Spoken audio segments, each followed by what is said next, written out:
ত্রিনেত্রাস কুকারিতে আপনাদের সকলকে জানাই আমার সাদর আমন্ত্রণ। আজ আমি আপনাদের জন্য নিয়ে এসেছি অতি মুখরোচক একটি রেসিপি, আলু 65। এখানে একটা পাত্রে জল ফুটতে দিলাম, তার ভেতরে একটু নুন দিয়ে দিলাম, দিয়ে এবারে আলুগুলো এর মধ্যে ছেড়ে দেবো।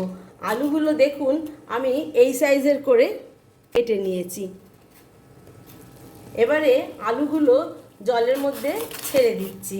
এটা 80% মতন সেদ্ধ হবে, তারপরে ফিরে আসি। আলুটা 80% মতন সেদ্ধ হয়ে গেছে, এবার এটাকে ছেঁকে নিয়ে ফিরে আসছি। আলুটা এবার একটা বোলের মধ্যে ঢেলে দিচ্ছি। এটা যখন করবেন একদম এই গরম অবস্থায় ধোঁয়া বেরোচ্ছে, সেই অবস্থায় উপকরণগুলো মেখে নিতে হবে।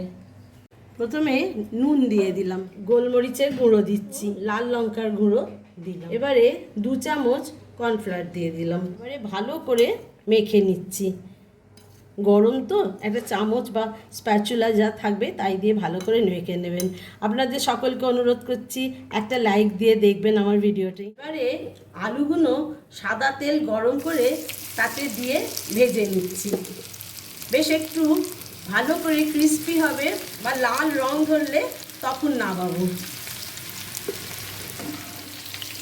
এইভাবে লাল লাল করে ভেজে তুলে নিচ্ছি। এটা আপনারা এমনি স্ন্যাক্স হিসেবেও খেতে পারেন, বর্ষাকালে খুব ভালো লাগবে। বাকি আলুগুলো এইভাবে ভেজে নিয়ে ফিরে আসছি। সবগুলো ভেজে নিয়ে ফিরে এলাম। দেখুন এটা অতি সহজ রান্না, তবে খেতে অতি মুখরোচক। এবার পরের স্টেপে যাচ্ছি। প্যানে সাদা তেল দিচ্ছি। তেলটা একটু গরম হলে তাতে রসুন কুচি ছেড়ে দিলাম। রসুনটা একটু হালকা ভেজে নিয়ে তাতে শুকনো লঙ্কা দিয়ে দিলাম, তারপরে কাঁচা লঙ্কা দিলাম। যারা আমার চ্যানেলটিকে সাবস্ক্রাইব করেছেন তাদের অনেক অনেক ধন্যবাদ পাশে থাকার জন্য।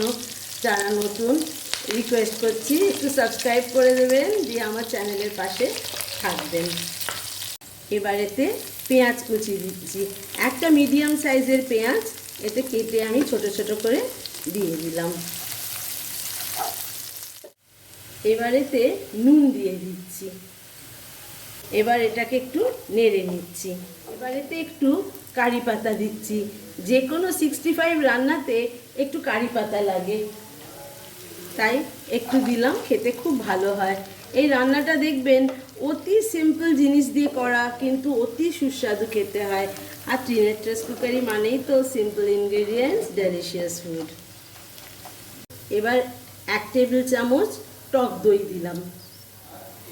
এবার এতে 1 টিস্পুন ধনে গুঁড়ো দিলাম। চিকেন 65-এর যে রঙটা হয় তার জন্য এখানে একটু কাশ্মীরি লঙ্কা দিয়ে দিলাম। টমেটো সস দিচ্ছি ছোট চামচে 2 চামচ। এখানে 1/2 টিস্পুন মতন সোয়া সস দিয়ে দিলাম। এবারে একটু 2 টেবিল স্পুন মতন জল দিলাম, দিয়ে ভালো করে মিক্স করে নিচ্ছি। এবারে 1/2 টিস্পুন গরম মশলার গুঁড়ো এতে দিয়ে দিলাম। এবারে ভাজা যে আলুগুলো ছিল এর মধ্যে দিয়ে দিচ্ছি। এটা একবার বানিয়ে দেখবেন, খুব ভালো খেতে হয়। আমি এটা আজকে আপনাদের আলু দিয়ে দেখাচ্ছি, আপনারা এটা পনির বা চিকেন যে কোনো জিনিস দিয়েই তৈরি করতে পারেন। আমার রেসিপিটা কমপ্লিট হয়ে গেছে, এবার আমি আপনাদের সার্ভ করে দেখাচ্ছি। আমার রেসিপিগুলো আপনাদের কেমন লাগছে একটু কাইন্ডলি আমাকে লিখে জানাবেন, তাহলে আমি খুব খুশি হব। আমার রেসিপিটা কমপ্লিট হয়ে গেছে, আপনাদের কেমন লাগলো একটু কমেন্ট সেকশানে লিখে জানাবেন, একটা লাইক দেবেন, একটু শেয়ার করে দেবেন। আর আমার সঙ্গে এতক্ষণ থাকার জন্যে অনেক অনেক ধন্যবাদ।